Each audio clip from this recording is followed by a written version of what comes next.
What's going on there, guys? We back with another one, and we got to talk about this J.J. Redick, Stephen A. Smith spat today, guys. Now, the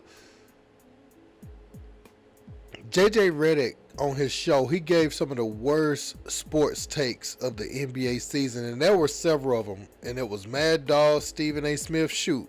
Even J.J. Redick had a couple of himself in there, but it was several other horrible takes throughout the NBA season about players. And yeah, I think it was pretty funny. You know, you look back on some of the things you said and the way things materialize, they don't always line up, and that's human error. You know, everything is subject to change, but he did include himself in that. Now, they were pointing it out on First Take, and Molly brought it up, and Stephen A. thought it was funny, and he agreed that he had some bad takes, and he said his Brooklyn take was probably the worst, and JJ himself said he feel like his take on Kawhi Leonard was the worst because, you know, forcing players to retire and everything and saying Kawhi hasn't earned money. And Stephen A. was like, nah, look, I'm standing on that take because Kawhi doesn't do anything to market the game, and he misses so much time he's not earning his money.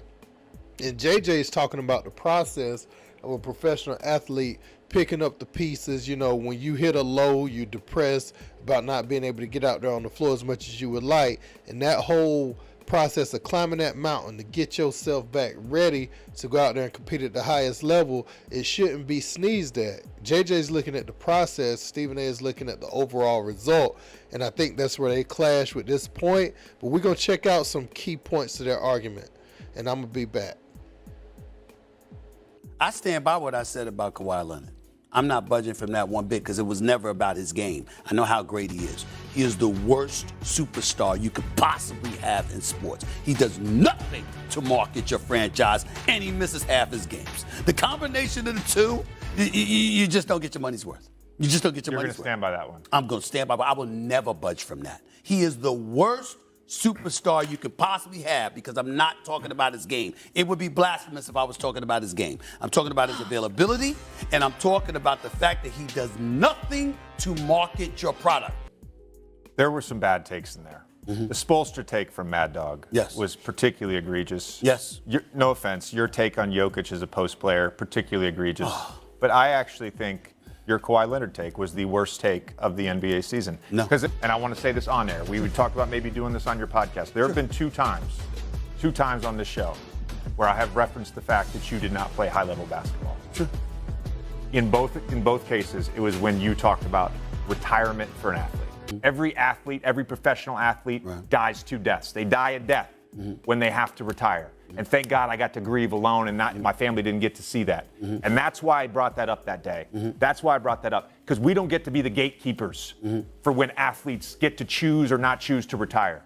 Because it is part of their identity. It is part of their ego. It's the thing they've worked for their entire lives. Just because we didn't play like you played doesn't mean we don't have the right to express ourselves if the facts themselves bring us to a certain conclusion. The reason why before we went to break, I brought up how you looked and this look on your face when y'all were losing and getting blown out of the game in the bubble is because I was making the point that you cared. I think it's absolutely stupid for anybody that's a member of the media who didn't play on y'all level to try to act like we know what y'all know and try to act like we can relate to the personal experiences. It's just disingenuous, it's false, and it's wrong for them to do that.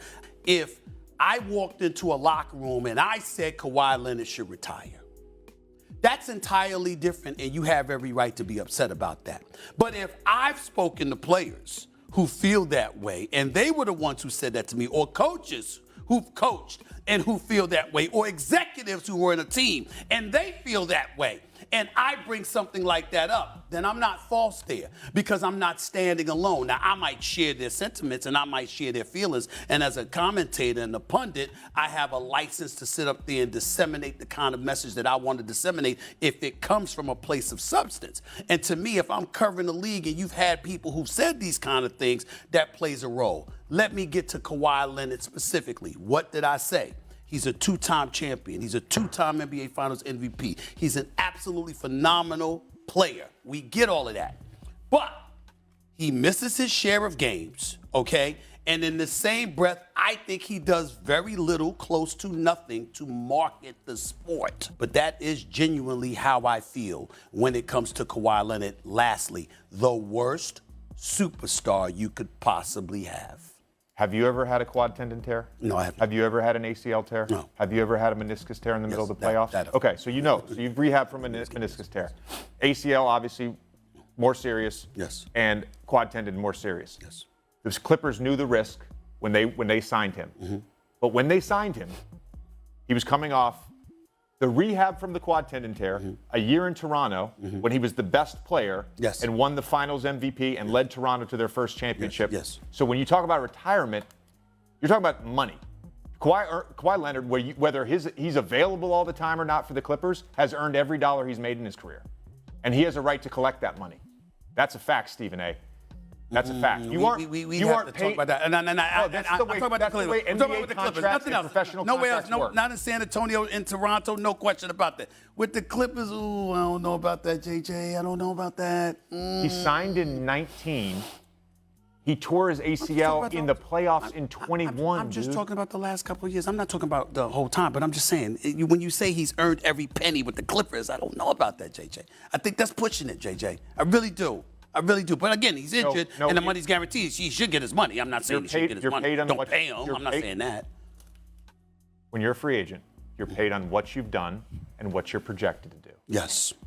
So Stephen A is like, look, I'm using my sources around the league, and this is what people in the locker room with Kawhi has said about Kawhi, about his dedication to the team. Winning the championship is good and all that, but he's saying he don't feel like Kawhi even.